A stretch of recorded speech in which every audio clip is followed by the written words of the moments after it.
Welcome back to another video. دوستو، لاہور کا شاہی قلعہ پہلی دفعہ کب بنایا گیا کوئی بھی ٹھیک سے نہیں جانتا۔ کہتے ہیں کہ 11ویں صدی میں محمود غزنوی کے دور میں یہاں مٹی کا ایک قلعہ تعمیر کیا گیا تھا، لیکن بعد میں منگولز نے جب لاہور کو فتح کیا اور اس قلعے کو تباہ کر دیا۔ بعد میں مملوکی سلطنت کے دور میں یہاں ایک اور قلعہ تعمیر ہوا، لیکن اس قلعے کو بھی تباہ کر دیا گیا۔ یہ تو اس جگہ کی ہسٹری تھی، لیکن آج جو شاہی قلعہ لاہور میں موجود ہے، اس کو شہنشاہ اکبر کے دور میں تعمیر کیا گیا تھا، تقریباً 450 سال پہلے۔ شہنشاہ اکبر نے یہاں پہلی دفعہ اینٹوں کا ایک پکا قلعہ تعمیر کروایا تھا۔ اس کے بعد مغل دور میں یہاں کئی بادشاہوں نے تبدیلیاں کروائیں، لیکن جب مغل سلطنت کے ہاتھ سے یہ قلعہ نکل گیا تو یہ قلعہ کئی فوجیوں کے قبضے میں آیا۔ یہاں مہاراجہ رنجیت سنگھ نے بھی قبضہ کیا اور اسی دوران شاہی قلعے میں پھر سے تبدیلیاں کی گئیں۔ شاہی قلعہ اپنے اندر ایک لمبی تاریخ چھپائے ہوئے ہے۔ جب برطانیہ نے ہمارے علاقوں پر قبضہ کیا تو انہوں نے بھی شاہی قلعے میں بہت سی تبدیلیاں کروائیں۔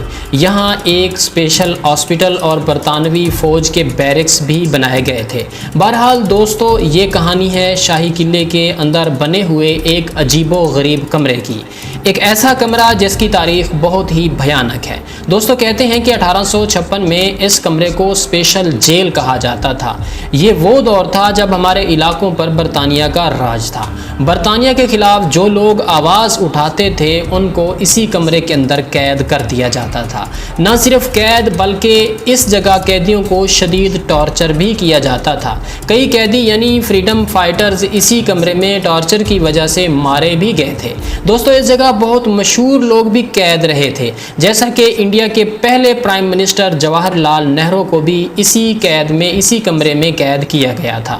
بہرحال 1947 میں جب پاکستان بن گیا تب بھی اس کمرے کا استعمال ختم نہ ہوا۔ اس دفعہ اس جیل میں پولیٹیکل پارٹیز کے لوگوں کو قیدی بنایا جاتا تھا اور اس کمرے میں کئی مشہور لوگ قید رہے، جیسا کہ پاکستان کے سابق وزیر اعظم ذوالفقار علی بھٹو بھی یہاں قید میں رہے۔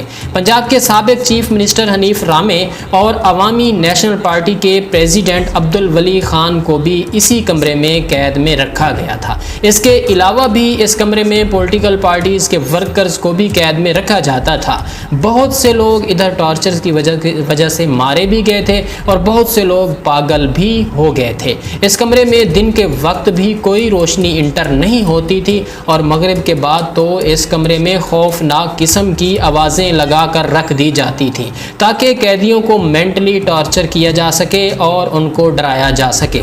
اندھیرے میں اس کمرے میں بند قیدی بہت اذیت ناک زندگی گزار رہے تھے۔ دوستو، 1988 میں بے نظیر بھٹو کے دور میں اس کمرے کو بند کر دیا گیا تھا۔ بے نظیر بھٹو نے اعلان کیا کہ اب یہاں کسی قیدی کو ٹارچر نہیں کیا جائے گا اور تب اس کمرے کو بند کر دیا گیا۔ ایک ایسا کمرہ جس کی تاریخ بہت ہی بھیانک تھی۔